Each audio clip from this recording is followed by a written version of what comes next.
Well, hello. Now, I'm wondering if there's any people out there who are seeing the world as I'm seeing it, who are reading the signs and picking up on the cues, who see the hand writing the script, who know who's the writer, and who aren't fooled by the appearances of the world and so-called natural occurrences.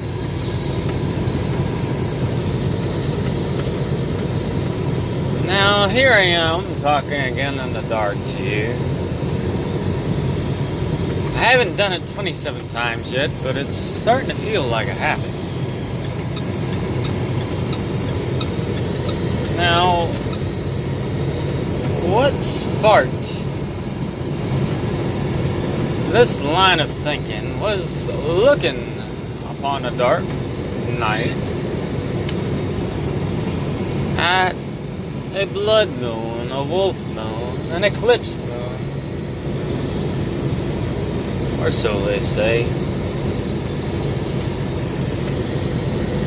The funny thing is, if anyone actually got an eyeball on it, and if their eyeballs are attached to the brain in some type of productive manner, which I wouldn't suppose is the case for most people who see without seeing, you would have found, or at least what I found, was that this supposed shadow creeping across the face of the moon. First, it was not completely black. I'm not aware of what type of shadow there is that's 3/4 of a shadow. Perhaps it's a new development in the world. An innovation. Maybe God came back and decided he ought to do shadows different.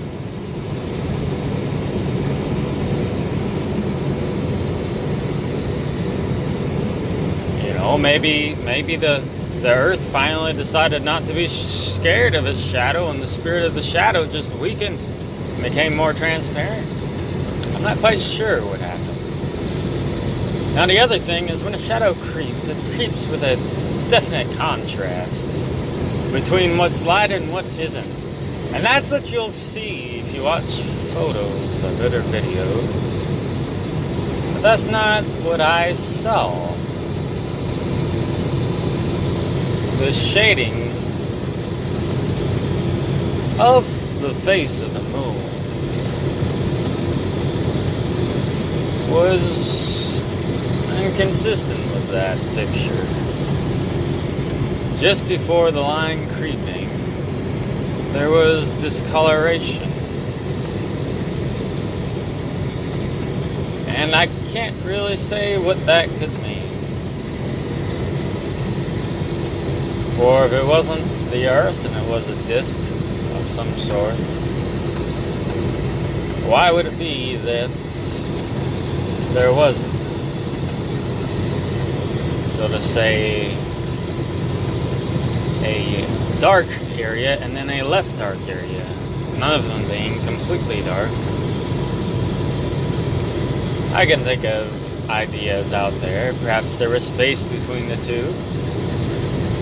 The light wasn't directly, well, coming straight.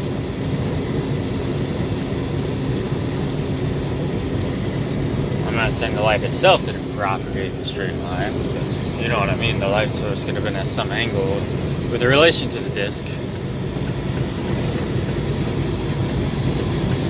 Well, anyway, I'll just leave that there. But to me, it didn't look real. It didn't look like an eclipse. And it didn't look like a disk. Maybe if Rahu or whatever is a real thing. It looked like a forgery. A $20 bill you don't want to take. Well, that leads to the question of who's printing the money then? And if you've noticed, this very same day, Iran started to attack Israel. Well, the thing about that is,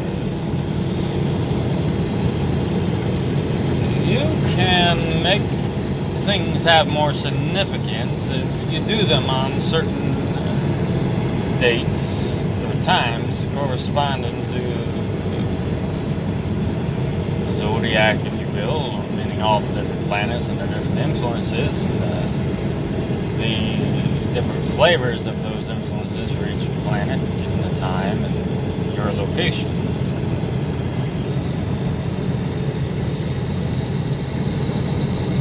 This is part of being a witch, if you're into that type of thing.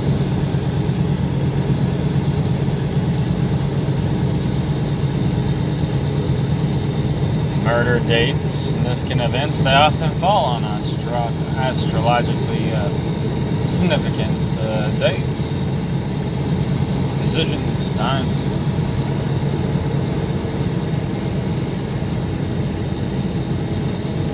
So that's part of our psyche.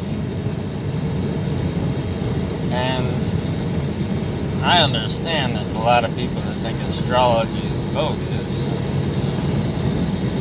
Everyone's free to be incorrect as much as they want to be. I won't take that away from anyone.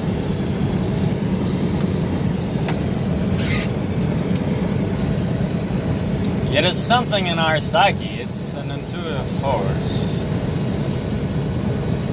But even if we don't know the precise abstraction, the details, the form, the dates, we have this sense of it's inbuilt. We are part of creation, and this is creation, both a design, both from a source of intelligence. But there are forces out there who wish to capitalize on this, who have plans and ideas and prophecies which don't quite match up with nature and I would say the creator's intent or design. Special people who think that they can cast their own spells and make things happen according to their will, that want to mimic what happens in the world.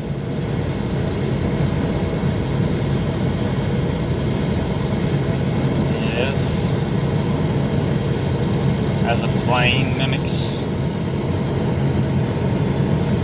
natural flight, or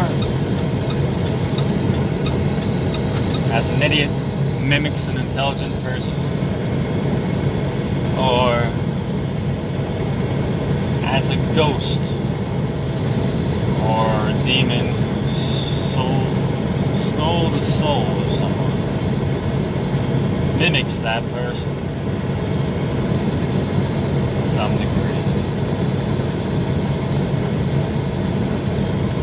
And then what happens is we are ignorant of astrology.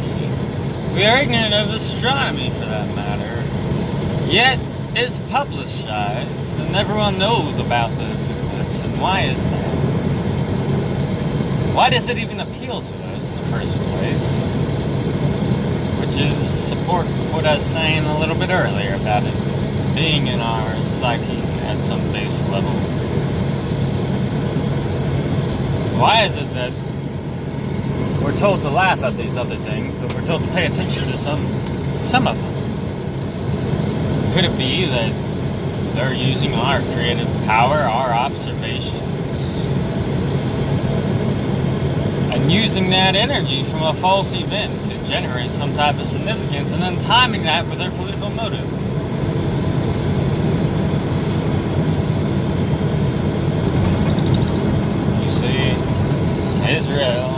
have the Middle East entirely.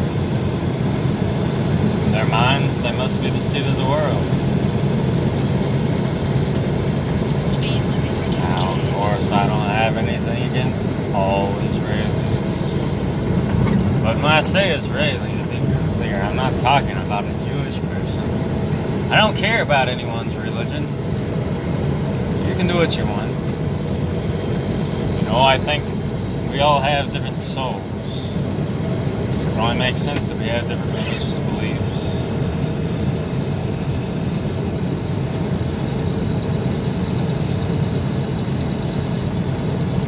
What I mean is someone who has these ideas of superiority, of ruling the world, of being a seat of judgment, moral conduct, and subverting and using the natural instincts of people, their resourcefulness for their own gain, ultimately.